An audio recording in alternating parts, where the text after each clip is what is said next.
ফিলিস্তিনের গাজামুখী ত্রাণ নৌবহর global smooth ফ্লোটিলায় হস্তক্ষেপ করেছে ইসরায়েলি বাহিনী। সেখান থেকে আটক করেছে সুইডিশ অধিকার কর্মী গ্রেটা থুনবার্গ সহ বেশ কয়েকজনকে। এই মুহূর্তে ফ্লোটিলার কি অবস্থা সেই খবর আপনাদের জানাতে চাই। বার্তা কক্ষ থেকে আমাদের সাথে সরাসরি যুক্ত হয়েছেন সহকর্মী আশ্বাস চৌধুরী। আশ্বাস, আপনার কাছে জানতে চাই ফ্লোটিলার এই মুহূর্তে সবশেষ অবস্থা, সেখানকার অবস্থা এবং যেসব দেশের নাগরিকদের আটক করা হয়েছে ওইসব দেশের কোনো প্রতিক্রিয়া এসছে কিনা এখন পর্যন্ত।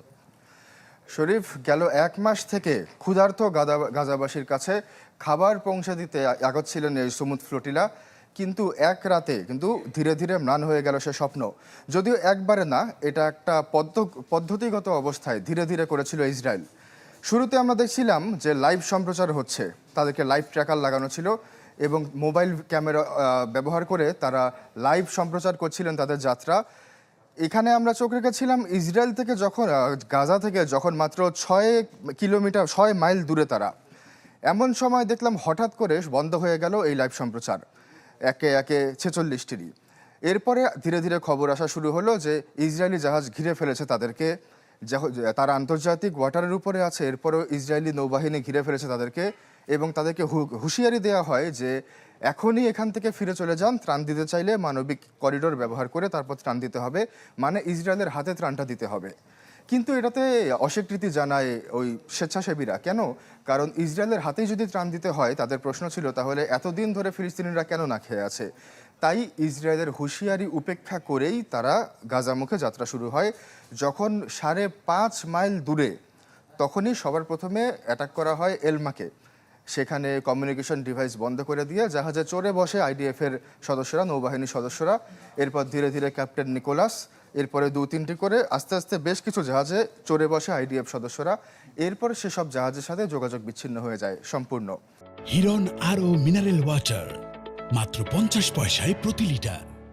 কিছুক্ষণ পরে জানা যায় এই জাহাজগুলোকে আটক করা হয়েছে, জব্দ করে দেওয়া হয়েছে এবং জাহাজে থাকা যে অ্যাক্টিভিস্টরা ছিল তাদেরকে নিয়ে যাওয়া হয়েছে ইসরায়েলের ইয়াম কিপুর অঞ্চলে এবং ওই অঞ্চলে এখন চলছে জুইশ হলিডে। তাই সেখানে এখন কোনো আদালতে তাদেরকে পাঠানো যাচ্ছে না। এই কারণে এই হলিডে শেষ হওয়া অবধি তারা কিন্তু আইন শূন্য একটা অবস্থায় ইসরায়েলে আছে, কোনোভাবে তাদের জন্য আপিলও করা যাবে না। এদিকে প্রতিক্রিয়া সম্পর্কে জিজ্ঞেস করলেন, প্রতিক্রিয়া এসব দেশে সরকার কিন্তু শুরু থেকেই বলছিল যে তারা ইসরায়েলের সাথে কন্টিনিউয়াসলি কথা বলছে যাতে কোনো রকম সহিংসতা ব্যবহার করা না হয়। ওই গাজা থেকে যখন 5.5 মাইল পেছনে, তখনই ইতালির পররাষ্ট্রমন্ত্রী জানান তারা ইসরায়েলি কাউন্টারপার্টের সাথে কথা বলেছেন কোনোভাবেই যেন সহিংসতা ব্যবহার করে জাহাজগুলোকে থামানো না হয়। এবং তারাও বলেছিলেন এবং ফ্রান্স একই কথা বলেছে।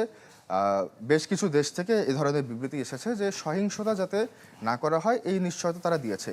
এবং ইসরায়েলও কিন্তু একই কথা স্বীকার করেছে যে আমরা হয়তোবা তাকে গাজায় ভিড়তে দিব না, কিন্তু আমরা তাদের উপরে হামলাও করব না। কিন্তু এজন্য ওই দেশের সরকার হয়তো তেমন কোনো প্রতিক্রিয়া দেখাচ্ছে না, কিন্তু সে দেশের জনগণ। সবার শুরুতে আন্দোলন শুরু হয় ইতালিতে। কেন এই জাহাজে আন্তর্জাতিক আইন লঙ্ঘন করে এই জাহাজগুলোকে আটকানো হলো এবং গ্রেটা থুনবার্গ সহ এরকম বড় বড় আন্তর্জাতিক অ্যাক্টিভিস্টদেরকে আদালতে কারাগারে নিয়ে যাওয়া হলো, এটার দাবিতে ইতালির সাধারণ মানুষ বিক্ষোভ শুরু করে। ফ্রান্স, তুরস্কে বিক্ষোভ শুরু হয়। এরপর নিন্দা জানায় রিসেপ তাইয়েপ এরদোয়ান। এরকম বিক্ষোভ এবং নিন্দার মধ্যেই আসলে এই প্রতিক্রিয়াগুলো চলছে। কারণ গেল মে মাসে গাজায় সমস্ত ত্রাণ অবরোধ তৈরি করে ইসরায়েল। কোনোভাবে সেখানে ত্রাণবাহী কোনো জাহাজ ঢুকতে পারবে না, বন্ধ করে দেওয়া হয় রাফা সীমান্ত। সেই থেকে কিন্তু আজ অবধি গাজা কার্যত খাদ্য শূন্য। মাঝখানে গাজা হিউম্যানিটারিয়ান ফাউন্ডেশন নামে GHF নামে কিছু ফেক কোম্পানি খুলে সেখানে ত্রাণ দেওয়া শুরু করলেও এটা কিন্তু আসলে একটা মৃত্যুপুরী। সেখানে যারা ত্রাণ আনতে যাচ্ছে তাদেরকে গুলি করে হত্যা করা হচ্ছে।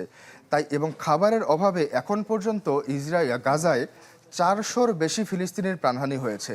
এই জন্যই কিন্তু আন্তর্জাতিক নানা দেশের এই উদ্যোগ যে গাজাবাসীকে মানবিক সহায়তা মুছে দিতে হবে। শরীফ, আশ্বাস, ধন্যবাদ আপনাকে। দর্শক, গাজামুখী ফ্লোটিলার সবশেষ অবস্থা আমাদের জানাচ্ছিলেন বার্তা কক্ষ থেকে সহকর্মী আশ্বাস চৌধুরী।